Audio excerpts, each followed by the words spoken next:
O meu tema é desastres, né, com barragens de rejeito de mineração. Para quem não me conhece, eu sou a Leila, sou doutoranda em Direito Público na Universidade Castilha, La Mancha, mestre em Meio Ambiente, né, e Sustentabilidade pela Escola Superior Noel da Câmara. Também sou analista ambiental no governo de Minas, porém, né, vou deixar isso claro aqui, eu não tenho autorização para falar pelo governo, tá? E também não ocupo cargo de chefia no governo, tá ok? Essa pesquisa que eu vou apresentar para vocês é uma pesquisa acadêmica, sou advogada, como todos vocês, né? Aqui temos, creio que, alguns posicionamentos aí que vão dar boas discussões, bons debates. E aí eu vou começar explicando para vocês. Estamos passando atualmente por um desastre, né? Que é essa questão do Covid. Seria o Covid um desastre natural, supostamente biológico, né? Que vem atingindo toda a população. Ele se difere um pouquinho do meu tema, porque o meu tema é barragens de rejeito de mineração, a ruptura, né, dessas barragens, que seria um desastre antropogênico. O que seria isso? Um desastre causado pelo homem, pela ação humana, né? As indústrias, as mineradoras, usinas nucleares causam esses desastres.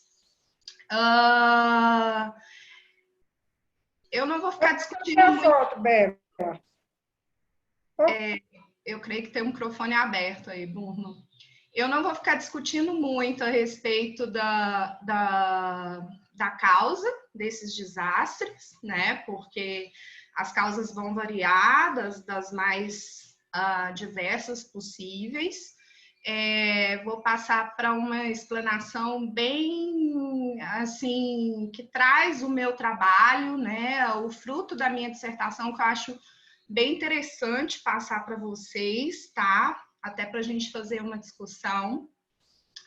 O que eu observei ao longo do tempo que eu tenho pesquisado sobre o tema, né, é que os desastres, eles acontecem não só aqui no Brasil, tá? A gente teve em 66 na Bulgária um desastre com mais de 448 mortes. Tivemos na Itália um desastre com 269 mortes. Tivemos, né, vários desastres em Minas Gerais, na mina de Fernandinho, em 86, em 2014, em Herculano, no Brasil, também, aqui em Minas Gerais. Recentemente, 2015, o desastre de Fundão, com 19 pessoas desaparecidas, né, possivelmente mortas. Esse desastre de Fundão é um desastre que atinge de forma grave o meio ambiente, causa grandes danos ambientais, né? A gente sabe que a lama de rejeito chegou aí até a foz, né, do Rio Doce. E temos recentemente, infelizmente, né, essa grande perda aqui em Minas Gerais, que foi a questão de Brumadinho. Até a data que eu olhei, temos 259 mortes e 11 pessoas desaparecidas, né, no estado. As operações de resgate foram aí cessadas face ao Covid, né, o resgate desses corpos, porque envolve várias equipes nesse sentido, a gente não precisa de colocar mais pessoas a risco de contaminação. Então, o que eu proponho aqui é fazer uma discussão com vocês do ponto de vista com a seriedade que esse tema tem que ser tratado, sabe? Desastre é um tema muito delicado, que tem que ser tratado com toda a seriedade, por todos os profissionais, não só do direito, da engenharia, né? Todos os consultores, os advogados envolvidos. Então, a partir daí, eu passo para vocês, eu vou contar um histórico, um breve histórico de como que surgiu, né, o acompanhamento dessas barragens aqui no estado de Minas, né? Tivemos aí uma sequência de acidentes em 2001 da mineração Rio Verde, depois a Florestal Cataguases em 2003 e em Miraí.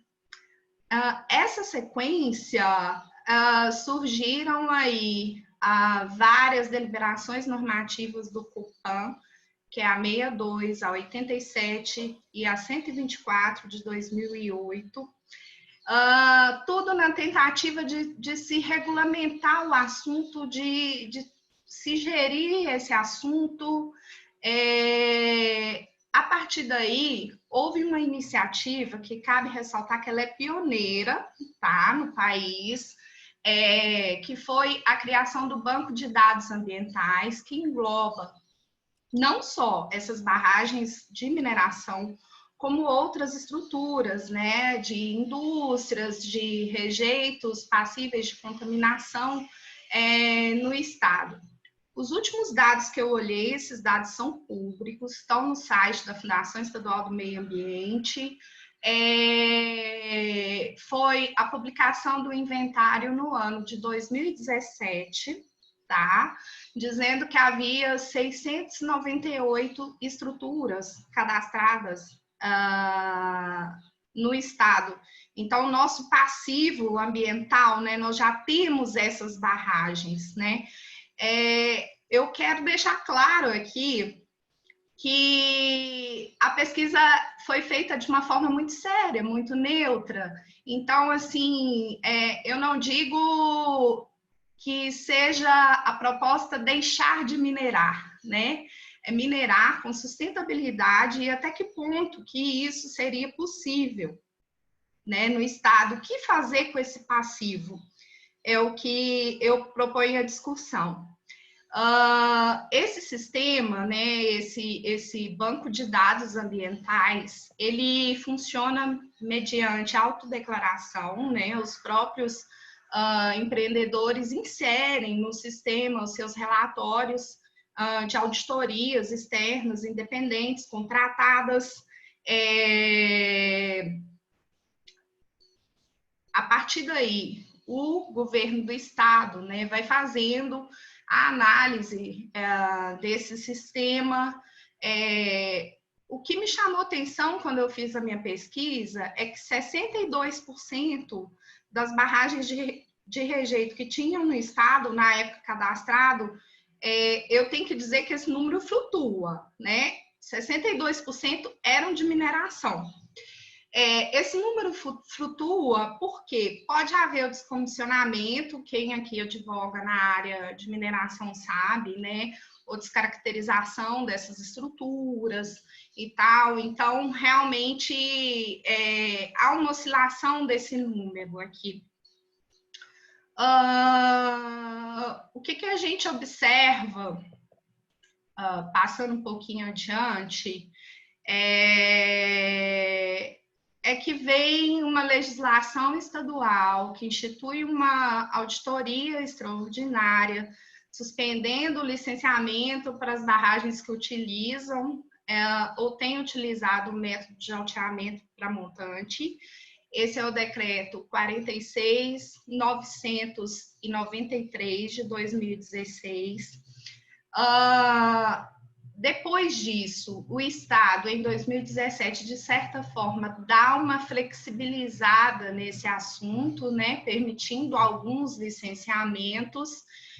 E o que eu tenho para dizer é o seguinte, que 76% dos desastres conhecidos que ocorreram no mundo, né, ocorreram em barragens com alteamento para montante.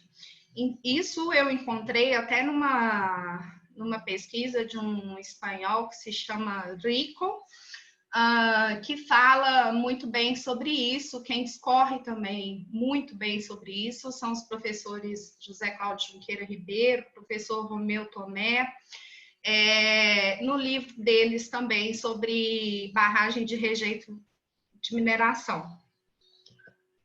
A partir todas essas informações, eu enviei um questionário, tá, para a academia, para a sociedade civil, para o setor empresarial, para o Ministério Público, para alguns órgãos ambientais e outros profissionais do setor, né, governamental. Foram 197 pessoas selecionadas, pessoas ou que detinham uma titulação ou que trabalhavam realmente com o tema. E eu utilizei o método de pesquisa Delphi, né? O que é esse método que não é muito utilizado entre nós, entre os advogados? Ele permite que a pessoa responda o questionário e, a partir daí, faça novamente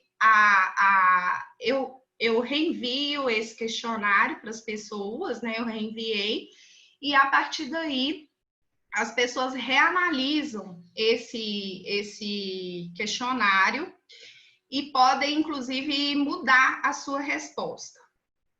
O que aconteceu? 75% dos entrevistados diz conhecer muito bem esse sistema de barragens. A eficiência do sistema não foi concluída, tá? Quando eu enviei esse questionário. Essa pesquisa foi feita antes do acidente de Brumadinho. 51% dizia que é eficiente o sistema e 48% dizia que é ineficiente. Então, não há uma conclusão acerca da eficiência mesmo, até que ponto esse sistema funciona. Dos que consideravam ser eficiente esse sistema, 55% acreditam que essa eficiência se deve ao fato dos auditores serem externos às empresas, né? A contratação de auditorias independentes. Dos que consideram ser ineficiente, grande parte, 57%, né, quase 58%, 57,9%, afirma que essa ineficiência se deve à falta de capacidade técnica instalada nos órgãos ambientais. A maior parte dos entrevistados, 67%, acredita que a segurança dessas barragens é de responsabilidade dos empreendedores. 100% do painel aponta para a necessidade de maior divulgação, transparência e treinamento das populações envolvidas nesse acidente. 65% fala que a proibição trazida pelo alteamento a montante, ela não se faz suficiente para se reduzir o número de desastres no estado. Por outro lado, a maior parte, 63%, acredita que a flexibilização do decreto 47.158 de 2017, que ela não era muito pertinente, tá? À época. Grande parte dos entrevistados, 54%, acredita ser inviável a proibição de beneficiamento via úmida no estado de Minas Gerais. Aqui eu faço um apontamento que muitas vezes a gente vê na imprensa, né, a discussão se seria viável ou não o beneficiamento via úmida aqui no estado. A gente sabe que em Minas Gerais a gente vive uma situação um pouco diversa do estado do Pará, porque o minério de ferro aqui já é minerado há mais tempo, né? Então, assim, a gente vê que fica difícil fazer a exploração desse minério totalmente a seco e beneficiá-lo totalmente a seco, tá? A pesquisa, à época, ela apontava por uma necessidade de uma regulamentação jurídica internacional do tema. 40% afirmam que o grande desafio seriam questões econômicas para essa regulamentação. Aí, passando um pouquinho, né, até uma fala, eu acho, do professor Delton de Carvalho, que ele diz muito o seguinte, que a gente aprende, né, com os desastres, a gente vai lidando com isso e vai aprendendo. Então, a partir daí, eu fiz um levantamento dentre os acidentes de Mariana e Brumadinho, o que mudou, tá, entre os dois acidentes. O que eu observei dentro da temática é que em Mariana houve um bloqueio judicial de 2 bilhões apenas em dezembro de 2015.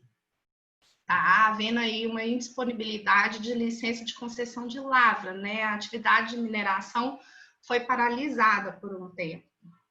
Depois, foi firmado um TETAC, que eles chamam, em 2016, 2 bilhões foi bloqueado, né, em conta judicial naquele ano, 1,2 bilhões por ano, sucessivamente, 1,5 bilhões para o saneamento e resíduos sólidos, né, para essa área.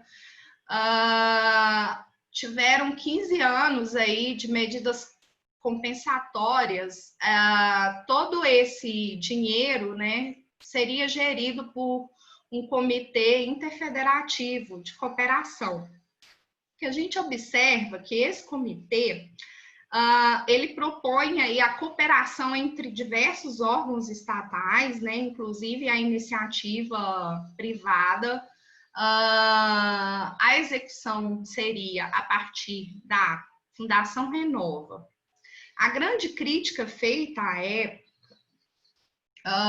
não cabe a mim julgar essa crítica, mas é a respeito da participação ou não dos atingidos nesse sistema, né? Nesse acordo. A partir daí, foi firmado o TAC Governança em 8 de agosto de 2018, tá? Que ele retoma essa participação dos atingidos e passa a discutir com eles mesmo, né, as questões inerentes ao desastre. O que a gente evoluiu em Brumadinho? Brumadinho, houve bloqueio de 1 bilhão no mesmo dia, feito aí pela Advocacia Geral do Estado, mais 5 bilhões feito pelo Ministério Público do Estado de Minas Gerais. No dia seguinte, mais 5 bilhões, tá? O que a gente observou é que o princípio da cooperação, que deve nortear de tal forma, né, o direito dos desastres para evitar problemas maiores, ele foi mais observado dentro das instituições públicas. A gente já passava aí já tinha um gabinete de crise, né, que falava muito bem dessas questões. A gente observou que houve na Fazenda Pública, né, a assinatura de um TAP, um termo aí de parceria, para indenização desses atingidos, né? De acordo com o direito dos desastres, essa indenização é muito importante porque aumenta a resiliência dessas pessoas, né? A capacidade que elas têm de se reerguerem, de reconstruir uma nova vida, tá?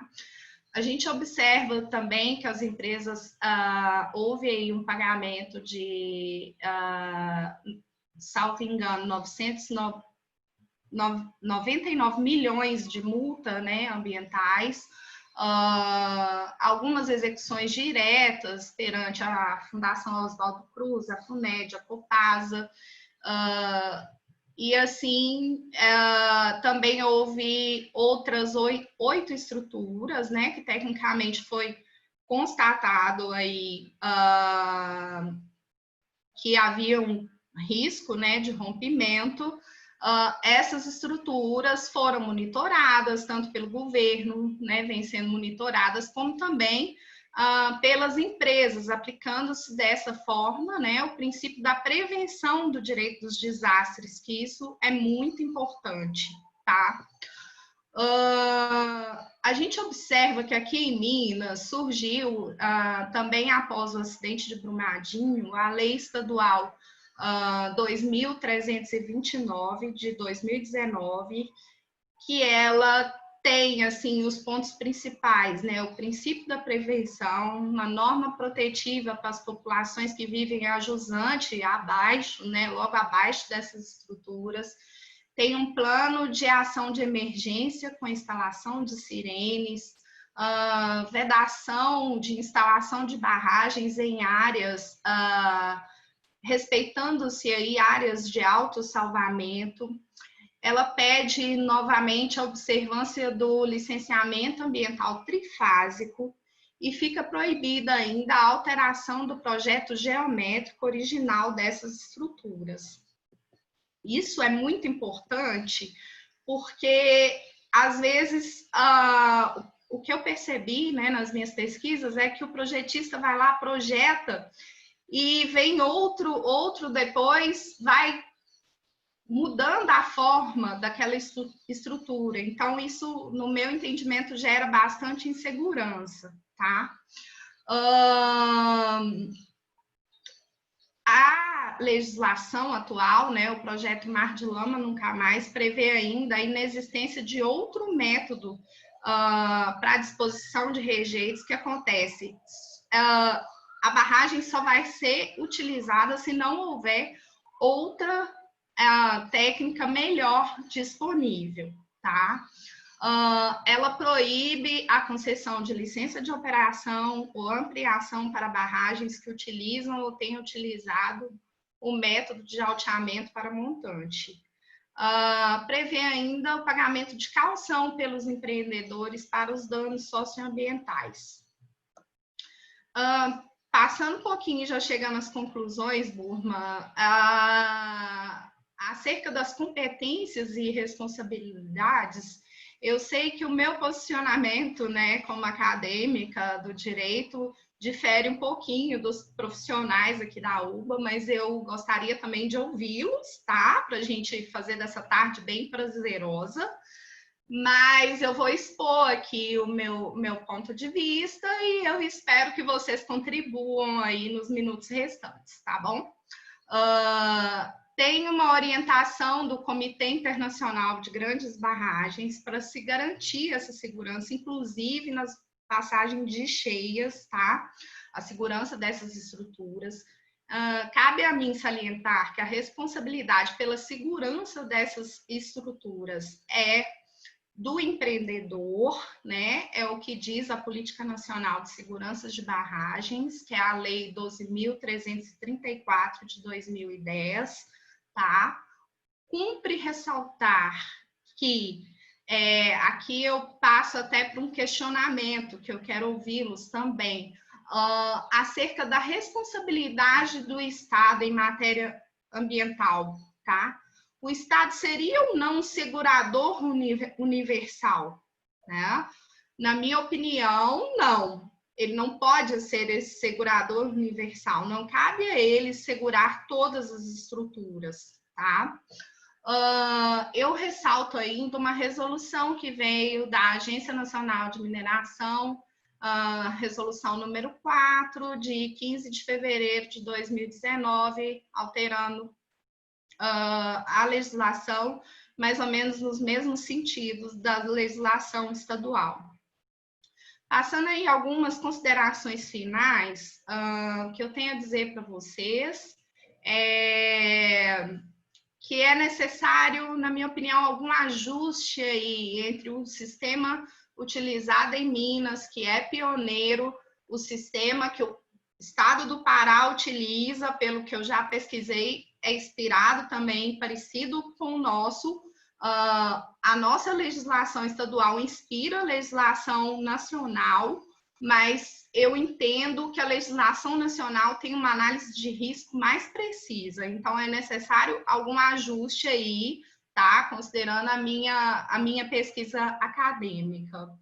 Na época que eu realizei essa pesquisa, eu pedia, né, uma revisão que já foi feito, né, dos poderes legislativo e executivo, acerca da definição de competências em matéria ambiental e em matéria de segurança de barragens, porque o que eu entendo é que o tema carece de maior delimitação de competências, se evitar a sobreposição de competências do ponto de vista jurídico, tá?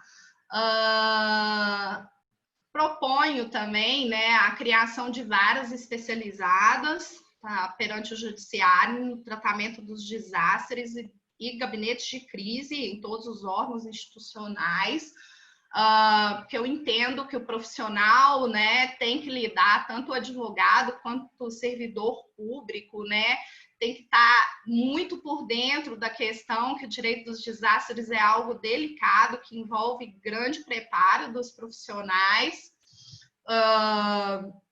inclusive, né, dos julgadores. Compreendo ainda que tem que haver maior imediatidade em se tomar medidas de urgência e verdadeiramente uma cooperação, tá?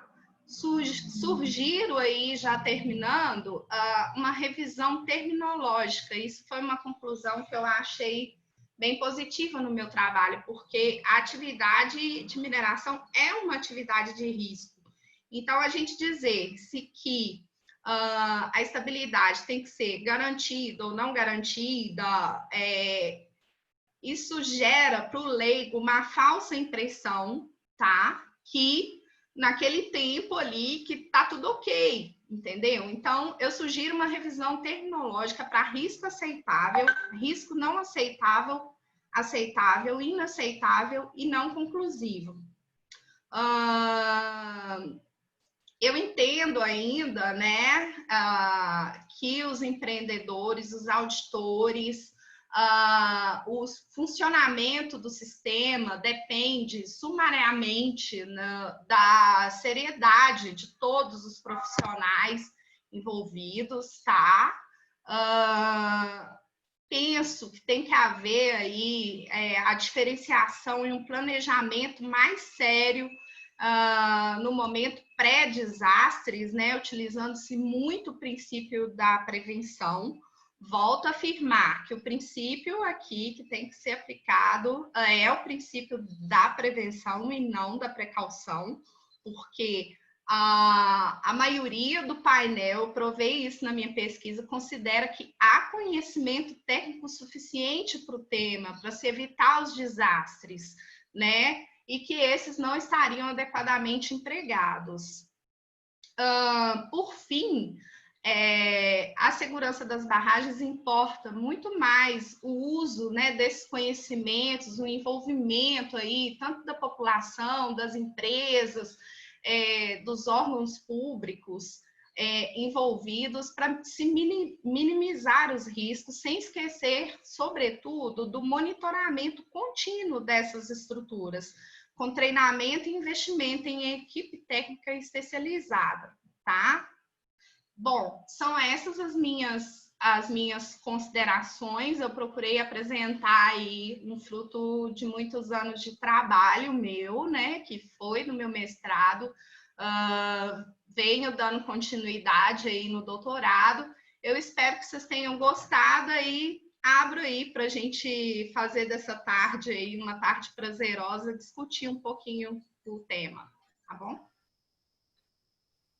Tá bom, Leila. Muito obrigado pela tua participação, pelas suas considerações, né, por todo o teu estudo relativo ao tema. Né? Acho que foi muito bem sintetizado, né, nesse curto espaço de tempo. Acho que a gente conseguiu ter uma boa noção a respeito do tema e fica aberto aqui a palavra para se alguém quiser fazer algum tipo de questionamento, um comentário, algum tipo de observação em relação ao tema. Eu queria te fazer uma pergunta, né? Enquanto o pessoal vai pensando e te dando os parabéns, Se eu souber responder, vamos lá. O tema é complexo. Eu queria te fazer, mas com certeza tu tem mais experiência em relação ao assunto do que eu, né? Que tu tá mais próximo aí, né? E o Leonardo também se inscreve, depois eu passo a palavra para ti, Leonardo. A pergunta que eu faço é a seguinte: no caso, especialmente no caso de Mariana, né, onde houve o rompimento da barragem, as informações que eu tenho são as informações, obviamente, que eu vejo na imprensa, alguns estudos, mas eu não tenho informação presencial ou processual, né, de laudos, informações que outras pessoas podem ter. Mas que, teoricamente, o principal problema do acidente foi um problema de engenharia, né, do rompimento da barragem, por falta de fiscalização, falha estrutural e tudo mais, em razão do tempo que ela teria sido construída e tudo mais e tal, né, que como tu mesmo fala, que são até sistemas ultrapassados, vamos dizer assim, em razão da tecnologia atual. Aí eu que te pergunto, né, qual é a responsabilidade, e aí tu no final, até aproveitando esse gancho do final, que tu falou qual é a responsabilidade do Estado em ser o garantidor em caso de acidente, eu pergunto qual é a responsabilidade ambiental ou do órgão ambiental em relação a esse tipo de problema, né? Porque o licenciamento, teoricamente, ele tem uma premissa de fazer a fiscalização da atividade impactante a ser licenciada, mas eu tenho minhas dúvidas, né? E isso aí a gente vê muito em alguns processos onde terceiros intervenientes querem fazer algum tipo de inserção na licença, e eu faço referência aqui ao IFAM, vamos colocar coisas de questão de patrimônio cultural, e dentro, na época que eu estava no argumental, eu falei, não, vocês podem botar o que quiser, só que nós não vamos fiscalizar porque nós não temos conhecimento de patrimônio cultural para fazer uma fiscalização que está na nossa licença. Então, aí que eu te pergunto, até que ponto a competência do órgão ambiental para este ou casos similares, não precisamos chegar nesse caso aqui, seria de responsabilidade do órgão ambiental, ou seria uma responsabilidade mais vinculada à própria construção da barragem e vinculada, talvez, à Agência Nacional de Mineração? Eu entendo, né, que a competência pela fiscalização da segurança dessas barragens é da Agência Nacional de Mineração, tá? É o que está na lei, na Política Nacional de Segurança de Barragens. Acho que, salvo engano, artigo 4º, tá? Mas eu entendo o seguinte, que há mesmo aí, do ponto de vista, né, do licenciamento, não há que se confundir licenciamento, o órgão, as responsabilidades no processo de licenciamento, com a responsabilidade de se manter essa estrutura, de se monitorar essa estrutura que é do empreendedor, entendeu? Então, para mim, são momentos distintos e diversos, sabe? Eu acredito, assim, que você está falando aí que está um pouco ultrapassado o método, né? Eu acredito que a gente teve uma grande evolução legislativa, aprendemos com esse desastre, sim, no sentido de proibir mesmo o alteamento a montante. Eu acho que realmente tem que ser proibido. E de uma forma conjunta, essa atribuição aí, o órgão ambiental, ele vai fiscalizar a matéria ambiental e não a segurança por si só das barragens, compreende? Para mim são questões diferentes, e o empreendedor vai manter, vai monitorar, apresentar seus relatórios, que vai depender de uma auditoria, vai depender também aí do profissional de advocacia analisar esses relatórios, apresentar de uma forma correta para o governo, tá? Que há uma cooperação, né? Tem que haver mesmo uma cooperação dos entes aí, tanto estaduais como o ente federativo, a União, no sentido de tornar isso tudo um banco de dados só, né, de se promover aí maior eficácia desse sistema. É isso. Muito bem. Vou passar a palavra para o Leonardo Rezende e depois eu vou ler aqui, se o Marcelo Koch não quer falar, eu leio a pergunta dele, mas nesse momento eu passo a palavra para o Leonardo. Por favor, Leonardo. Boa tarde, quase boa noite a todos aí, ao Buma, a Leila e a todos presentes aí. Parabenizar a Leila, muito interessante a exposição.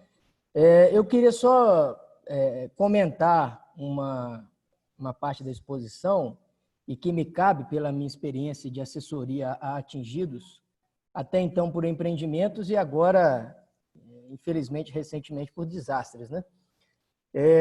Quando você coloca a questão da indenização como forma de recuperar as vidas, eu tenho uma opinião que eu acho que muito além da indenização, cabe ao empreendedor ou causador do desastre, que altera toda a relação social e econômica de determinada localidade, a indenização é muito insuficiente, sobretudo para as populações mais vulneráveis. O que se tem que pensar são projetos de reestruturação econômica, com investimentos não só em capacitação, que é o usual que é feito, mas para que essas comunidades possam ou tentem reativar economicamente e socialmente. São projetos que eu atuo extremamente difíceis, porque são populações, na maioria das vezes, muito vulneráveis, mas eu acho que assim, a gente atuar somente pensando na indenização, ela não, na maioria das vezes, ela não muda a vida da pessoa que foi alterada por essa situação. Daí, e só um comentário, eu não sei se você tem ciência, em Conceição do Mato Dentro, logo após essa lei de Minas Gerais, houve uma decisão do órgão licenciador não aplicando a questão das populações que vivem abaixo, né? Inclusive, ali existe lá na comarca uma ação do Ministério Público questionando. Houve um parecer da Advocacia Geral do Estado, que entende pela não aplicação da lei, e ficou todo esse debate. O órgão ambiental acabou entendendo e acatando esse parecer da GE, mas é um debate interessante. Tem uma ação do Ministério Público, sem análise da liminar ainda pelo juiz da comarca, onde esse debate está ocorrendo. Tá? Eu, particularmente, não entrando no mérito se o parecer da GE está certo ou não, se a lei tem vigência ou não, eu só acho que essas populações, do meu entendimento, deveriam ter sido retiradas antes da autorização do licenciamento, porque é uma insegurança muito grande. Inclusive, em janeiro agora de 2020, houve o acionamento da sirene de forma errada e gerou uma convulsão social danada, sabe? Realmente, assim, eu não gostaria de morar abaixo dessas barragens.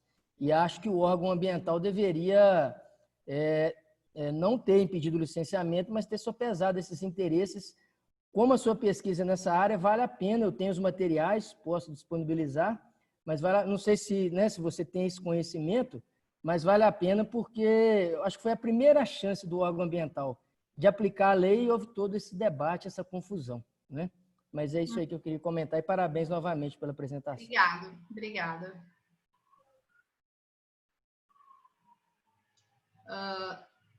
Com certeza, né? A gente tem que ver aí essa questão da indenização dos atingidos, né?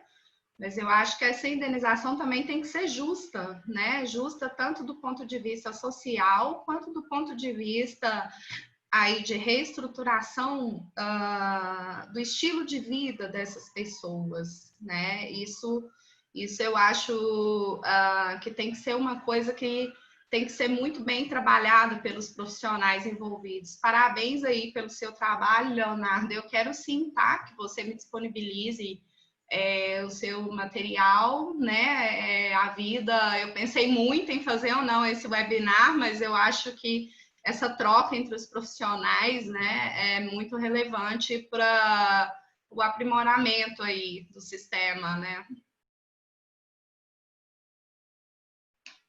Muito bem.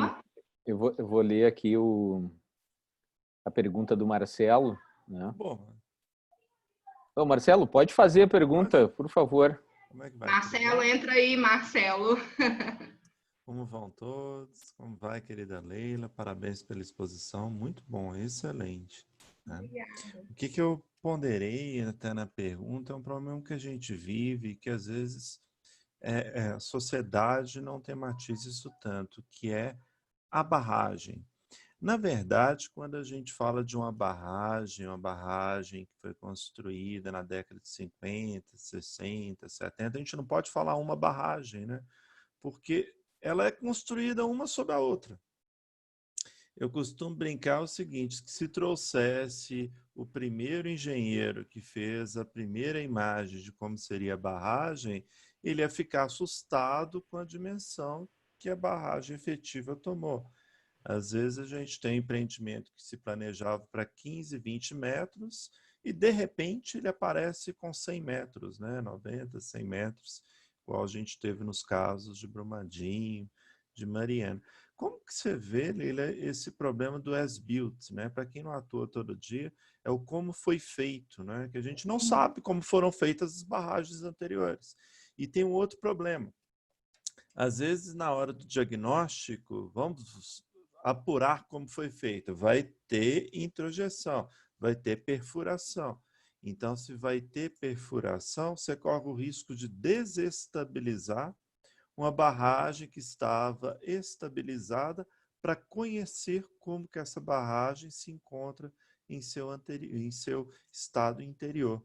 Como é que você vê esse problema, Leila? Olha, eu vejo da forma, né? O as-built seria o como construído, né? Vamos deixar em português aqui, é um documento técnico que o professor Marcelo, acho que tem bastante experiência na área, né? É um documento técnico. Eu vejo particularmente da forma que você está dizendo mesmo. Eu concordo, tá? Que é um grande problema porque foi mudando a forma de construção, né? A engenharia, muitas vezes o profissional que assume posteriormente essa remodelagem, digamos assim, dessas estruturas, né? Ele não tem conhecimento. Imagina, aqui no estado de Minas Gerais tem coisas que foram construídas na década de 70. Então, assim, tem coisas muito antigas e a partir daí, dessa forma que você coloca muito bem, por sinal, né? Vai fazendo essa perfuração, pode ocorrer sim a desestabilização, né? Mas eu entendo que esses estudos por hora, né, tem que ser medidos, necessários, ponderados aí. Não cabe a mim dizer que eu não sou engenheira, mas até que ponto vale a pena, né, fazer esses estudos e garantir aí uma segurança, porque a atividade é realmente uma atividade de risco, né? A legislação, no meu entendimento, andou bem em proibir de vez no Brasil, já era proibido no Chile por causa de terremotos, né, instabilidades lá das placas tectônicas. A barragem é montante, andou bem em proibir aqui no Brasil esse tipo de estrutura. Tá bom? Respondido? Muito bem. Vou passar a palavra agora para o Cláudio, né, que está para se inscrever aqui também. O Guilherme também se inscreve na sequência. Por favor, Cláudio.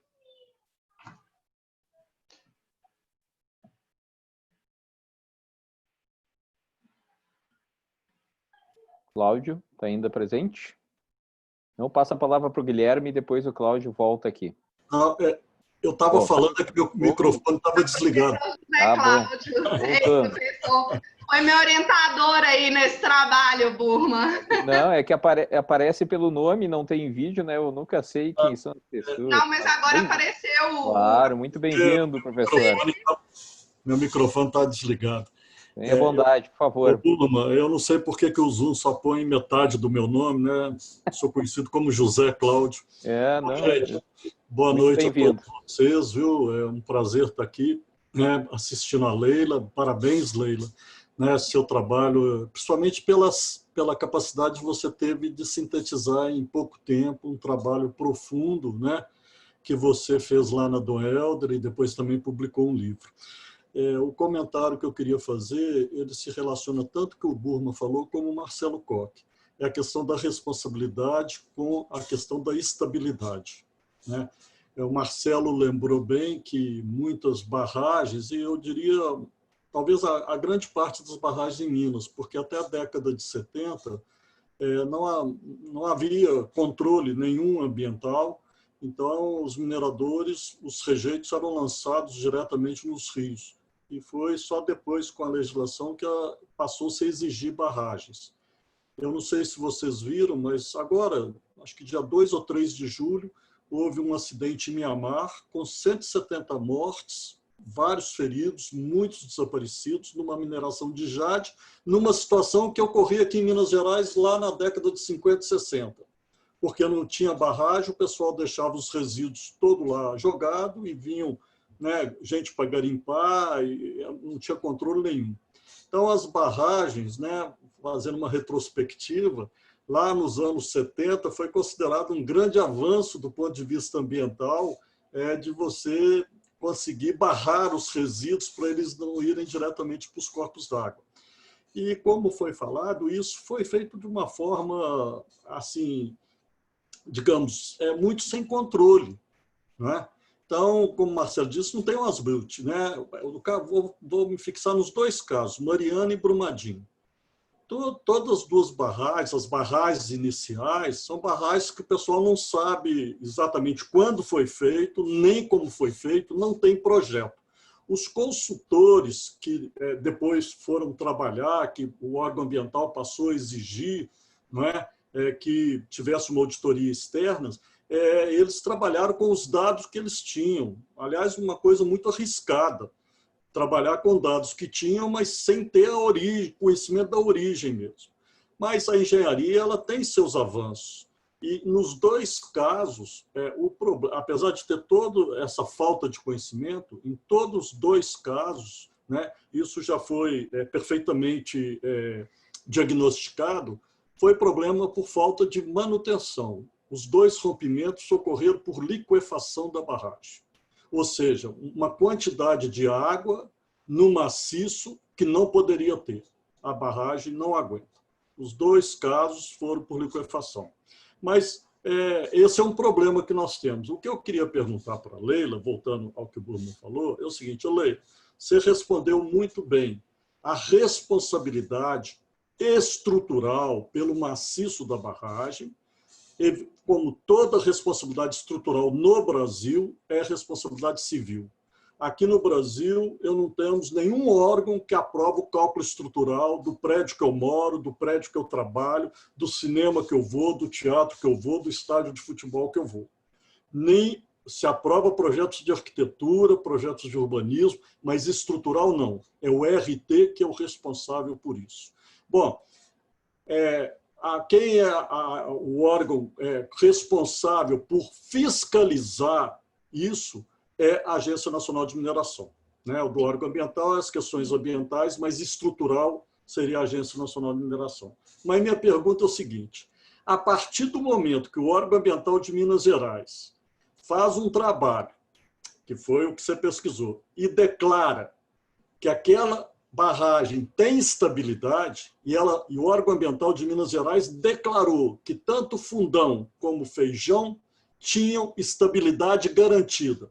Leila, você não acha que a partir do momento que estão endossando isso, né, porque veio uma consultoria externa e tudo, o órgão ambiental endossou, declarou de público, pôs no site que essas barragens tinham estabilidade garantida, você não acha que o órgão ambiental passa a ser corresponsável por estar endossando isso? Essa que é a minha pergunta para você.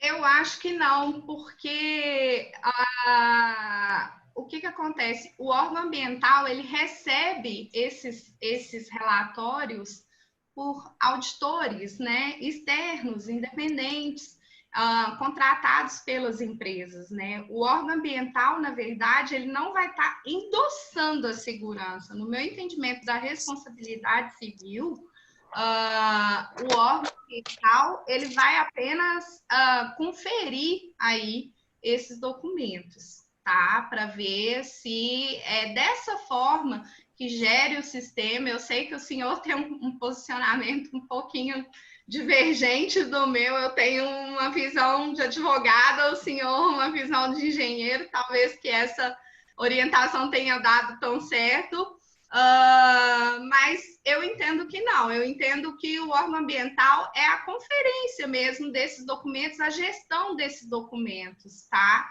É mesmo orientar, né, ao empreendedor, garantir aí que esses documentos sejam entregues, né, de uma forma idônea, com assinatura, com a RT, com devido estudo de EIA, RIMA, né, quando aplicável. Esse é o papel do órgão ambiental, de analisar e de fiscalizar, entendeu? E não de garantir a segurança. Como bem disse, a ANM que tem que fiscalizar a segurança dessas estruturas.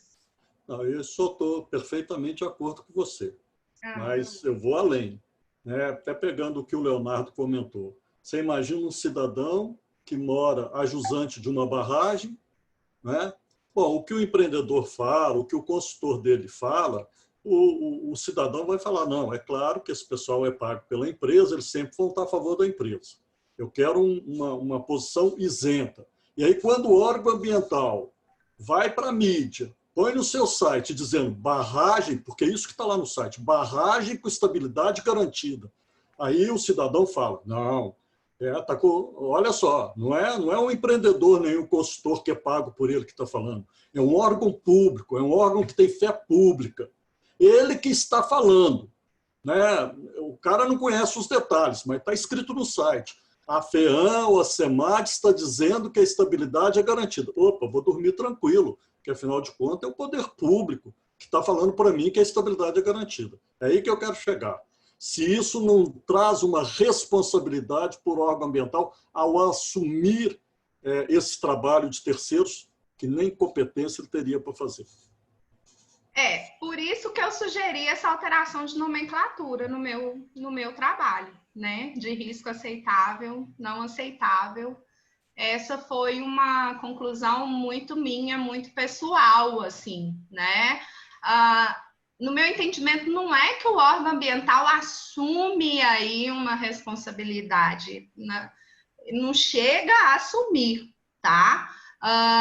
Eu entendo o seguinte, que o órgão ambiental, ele passa uma ilusão, não só o órgão ambiental, as empresas, que está tudo bem, entendeu? E eu não estou aqui para discutir culpa de quem, que isso, para mim, é uma discussão que tem que ser superada, tá? Eu acho que o sistema tem que evoluir, a gente tem que ir a favor, né, do sistema, evoluir o sistema, tanto a advocacia pública quanto a privada, tá? Eu entendo o seguinte, vamos discutir de que forma que podemos melhorar isso, sabe? Já temos um passivo ambiental no Estado, entendeu? Então, vamos bola para frente, parar de discutir culpa, chorar pitanga, né? Porque não vai resolver em nada. Vamos indenizar, sim, essa população, como o senhor disse, de forma justa. Entendo que essa indenização tem, sim, os limites legais, né? Tem que ser seguido aí o Código Civil, os preceitos lá de responsabilização, salvo engano, é artigo 947 do Código Civil, em vigor, mas tudo tem um limite. Não é mesmo? Tanto de todos os pontos de vista. A minha pesquisa é bem neutra nesse sentido, assim. Ok?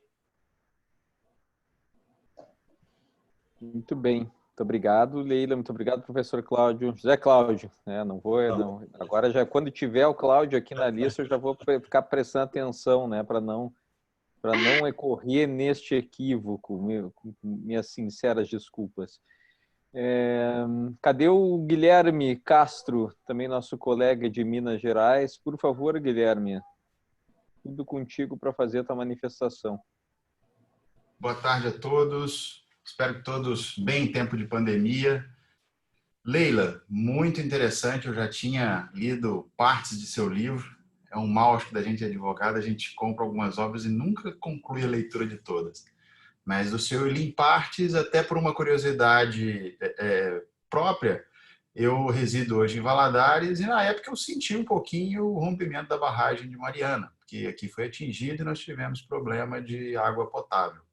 Mas, enfim, e acabei sempre querendo conhecer algumas questões relativas à legislação, por curiosidade, nunca para atuar profissionalmente, mas para ter esse conhecimento e saber me posicionar frente a determinados momentos.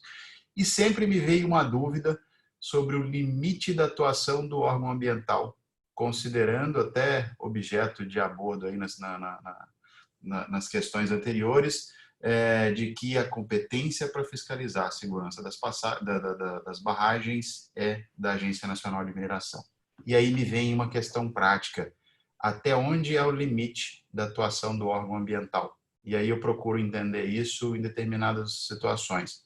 Que tipo de condicionante a gente pode observar numa licença e ter como válida e ter como uma condicionante que vai trazer uma informação para dentro do processo de licenciamento que seja de competência do órgão ambiental.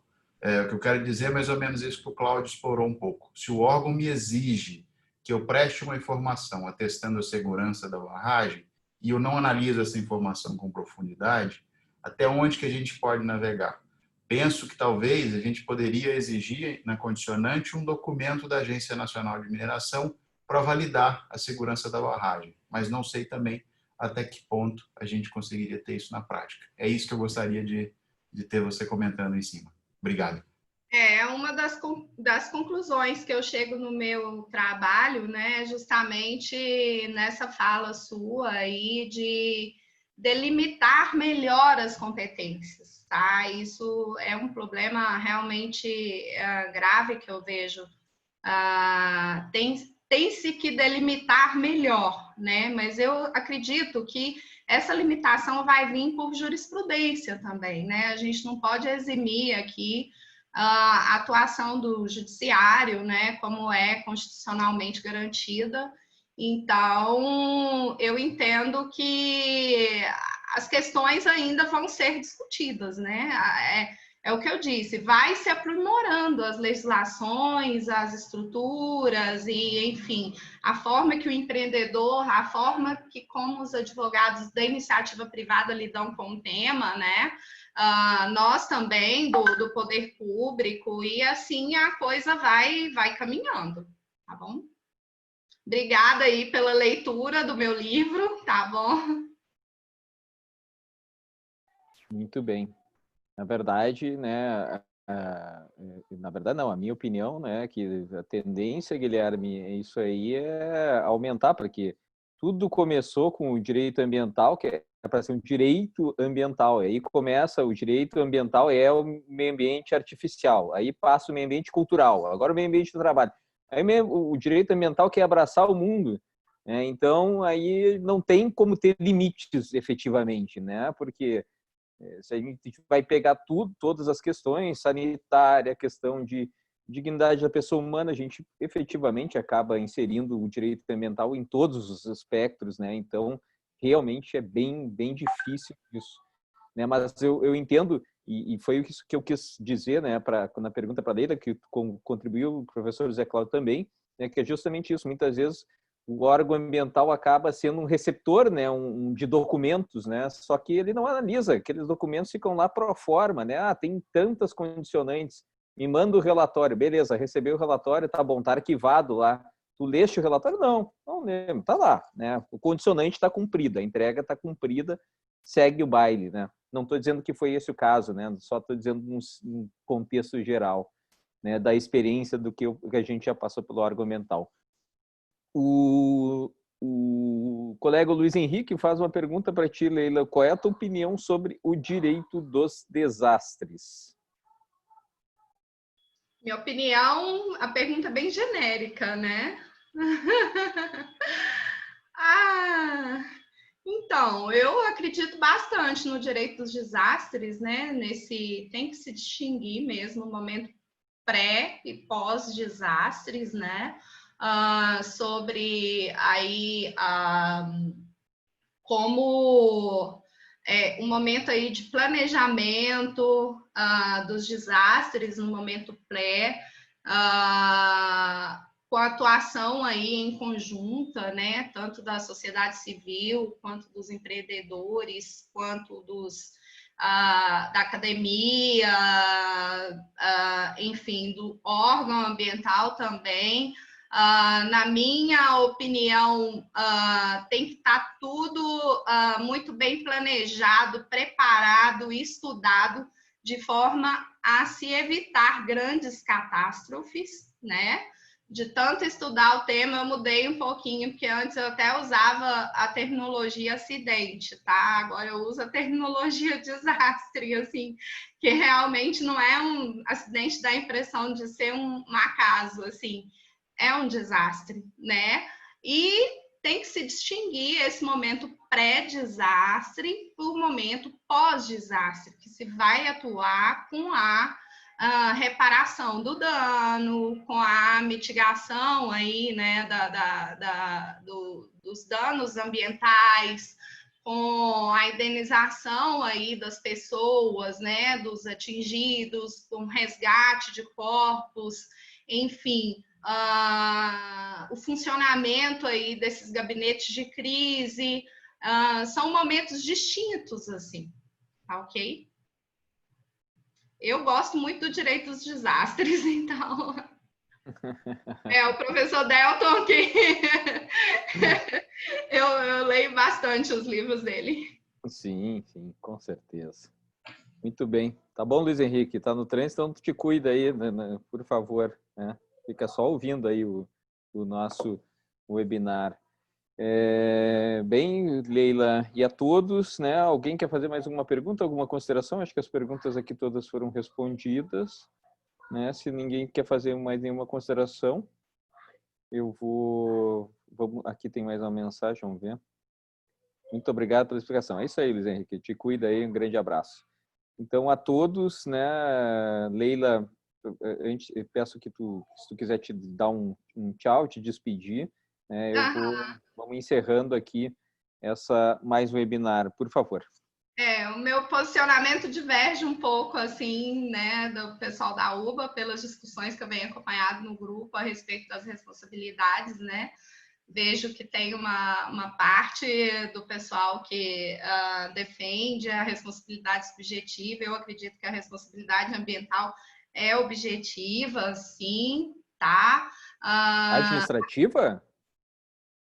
Não, a responsabilidade civil. Ah, tá. Tá?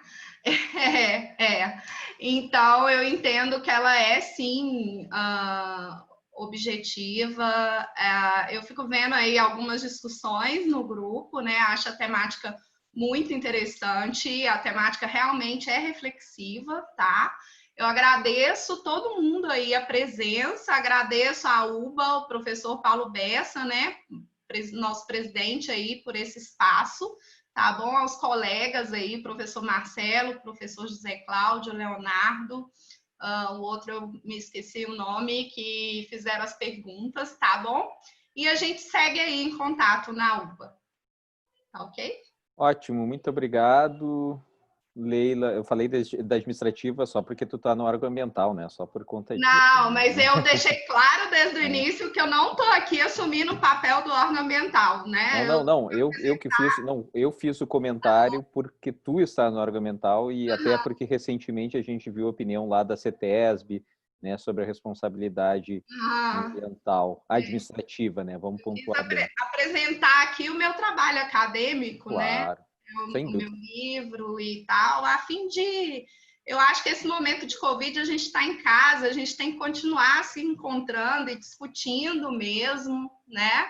Para aprimorar aí a nossa atuação de um modo geral, tá bom? Exatamente. E é nessa heterogeneidade dos pensamentos e das opiniões que a nossa associação cresce, né? Não temos por que ser iguais, todo mundo tem oportunidade de manifestar a sua opinião, né? Com o devido respeito às diferenças e às suas crenças e convicções, né, desde que devidamente fundamentadas e todo mundo, né, na grande maioria, para não dizer totalmente, né, sempre tem as opiniões bem fundamentadas, e é isso que a gente quer, né, essa diversidade.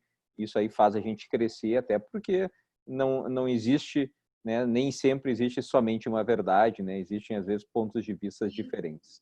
Certo, senhoras e senhores? Leila, muito obrigado para ti, né, pela disponibilidade, pela tua apresentação. Obrigada, e a todos eu que os agradeço. presentes. Muito obrigado e voltamos abraço. na próxima quarta-feira. Tchau. Tchau. Tchau aí todos.